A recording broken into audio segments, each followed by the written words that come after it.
My name is Melanie, I'm 54, and I discovered my husband was cheating in a luxury hotel, so I booked the room next door.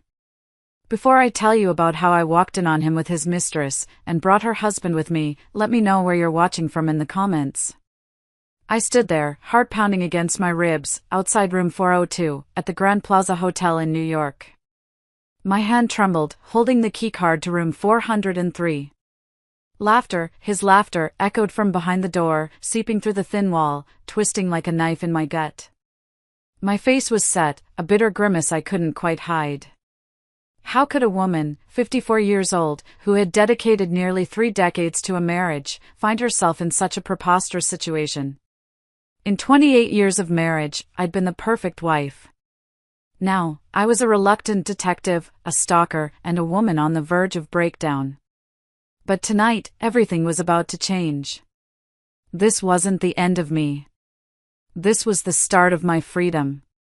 For so long, I had believed in a fairy tale. I was a young woman, fresh out of college, with dreams of traveling the world, learning every language imaginable. But then Robert came along. He was charming, ambitious, and convinced me that our life together, building a family, was the greatest adventure of all. I shelved my aspirations, happily trading my passport for a spatula, my dictionaries for diaper bags. I became the silent backbone of our home, meticulously managing everything from the household budget to our children's college funds. While Robert climbed the corporate ladder, securing promotions and a hefty salary, I was the quiet force behind his success. He'd often dismiss my contributions, saying, "You just take care of the home, Mel. That's enough."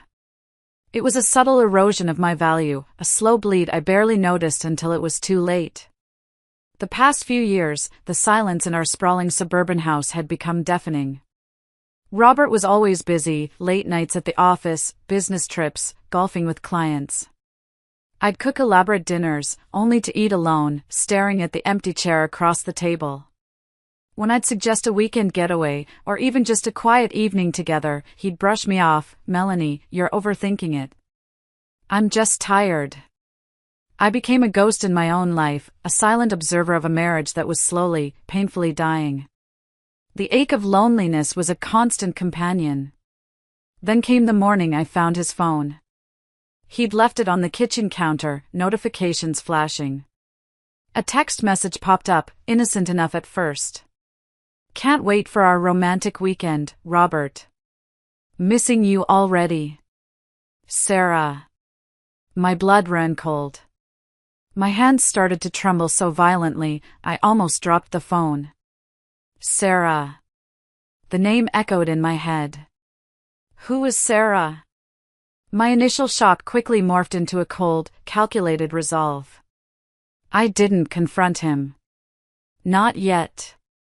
I had spent years meticulously organizing our lives, managing complex schedules, and handling every detail of our finances. That meticulousness, that hidden skill for detail, became my secret weapon.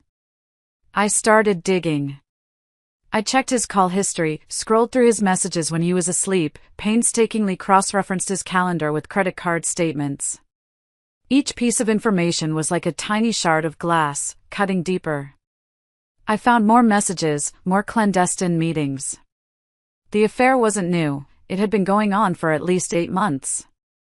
And there was a vague mention of Sarah having a complicated situation with her own husband. That detail, that one tiny breadcrumb, stuck with me.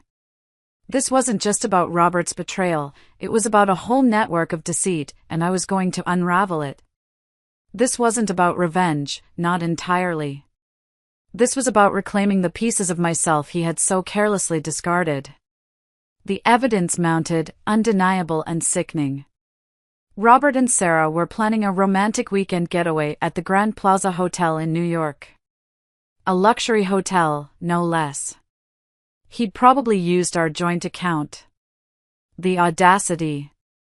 My initial grief twisted into a fierce, unwavering anger. I called an old friend, Brenda, who'd been a general manager at a luxury hotel for years. I spun a plausible story, a white lie about wanting to surprise Robert for our anniversary, and managed to get the room number, 402. Then, with Brenda's help, I secured room 403, right next door. A part of me, the old Melanie, screamed at the absurdity of it all. But the new Melanie, the one forged in betrayal, was calm, focused. I packed a small bag, just the essentials. No fancy clothes, no makeup to hide the storm raging inside me. Just simple, functional items. As I boarded the train to New York, I felt a strange mix of dread and exhilaration. This wasn't a vacation, it was a mission. Stepping into the grand lobby of the Grand Plaza, I felt utterly out of place. This opulent world was where Robert chose to betray me, not in our quiet home. I saw them immediately. Robert, smiling, holding hands with a woman noticeably younger than me, beautiful in a way that screamed new, exciting, forbidden. It was Sarah. My stomach clenched, a cold knot of dread. I watched them disappear into the elevator, my eyes burning. Then, I took a deep breath, walked to the reception, and checked into my room. The keycard for 403 felt heavy in my hand, a silent promise of what was to come. I wasn't just checking into a hotel room, I was checking into a new chapter of my life. This wasn't about him anymore. It was about me, and about finally saying no to being undervalued. The sound started subtle at first, muffled laughter, the murmur of voices. Then, the unmistakable creak of the bed, the intimate sounds that made my skin crawl. I sat in my small, impersonal hotel room, listening. Every laugh, every whispered word, was a fresh stab to my heart. But I didn't break. I clutched a small notebook, jotting down every detail, every agonizing sound. This was my proof, my raw, unfiltered truth. It was excruciating, but I needed to feel it, to face it head on. At one point, I felt a hot flash crawl up my neck. I just stared at the wall, the phone felt heavy in my hand. I wasn't going to cry. I was going to get through this. In the dead of night, unable to sleep, I slipped out of my room, needing air, needing to escape the suffocating closeness of their betrayal. As I stood in the deserted hallway, leaning against my door, I saw him. A man, roughly my age, standing silently outside room 401, his face etched with a familiar despair. Our eyes met, and in that instant, a silent understanding passed between us. He was Julian, Sarah's husband. He introduced himself, his voice gravelly with exhaustion. I knew she was seeing someone, he admitted. I hired a private investigator a few weeks ago. I just needed to catch her in the act. My heart ached for him, for us. We went back to my room, the sanctuary where shared pain could finally breathe. We talked for hours, exchanging stories of betrayal, of feeling invisible in our own marriages. Julian listened to me, truly listened, something Robert hadn't done in years. He praised my strength, my courage to come here alone. He made me feel seen, appreciated, desirable even. There was an undeniable spark, a connection forged in shared heartache. He had concrete evidence, photos, detailed reports from his PI. This was the missing piece to my puzzle. We spent the rest of the afternoon planning our next move, a silent pact formed between two strangers united by a common wound. The air crackled with a strange mix of pain and potent anticipation. This wasn't just about revenge. It was about justice, and maybe, just maybe, a chance at something new. The Grand Plaza's restaurant was a symphony of soft jazz, clinking silverware, and hushed conversations. The perfect setting for a romantic dinner, or, in our case, a very public execution. Robert and Sarah sat at a corner table, bathed in the warm glow of candlelight, looking utterly oblivious to the storm about to break. They looked comfortable, too comfortable, laughing and sharing an intimacy that once belonged to me. Julian and I entered, walking with an almost synchronized stride, an unspoken agreement in our every movement. We chose a table strategically, just far enough to appear nonchalant, but close enough to be impossible to ignore. Robert's eyes flickered our way, then did a double take. His smile faltered. Sarah, sensing his unease, looked up, and her eyes widened in horror. The color drained from her face. I rose from my seat, slowly, deliberately. Julian followed, a slim folder clutched in his hand. I walked towards their table, my heart pounding, but my face a mask of calm resolve. Robert started to stand, a confused, angry question forming on his lips. I cut him off, my voice clear, steady, cutting through the restaurant's quiet hum. "Hello, Robert. I think we need to talk." Sarah gasped, pressing her hand to her mouth. I looked directly into Robert's eyes, then shifted my gaze to Sarah. And what's truly fascinating is, I didn't come here alone. I've had quite an enlightening afternoon with Julian here, Sarah's husband. Julian stepped forward, placing the folder on their table, deliberately opening it to reveal a stack of photos, texts, and dates.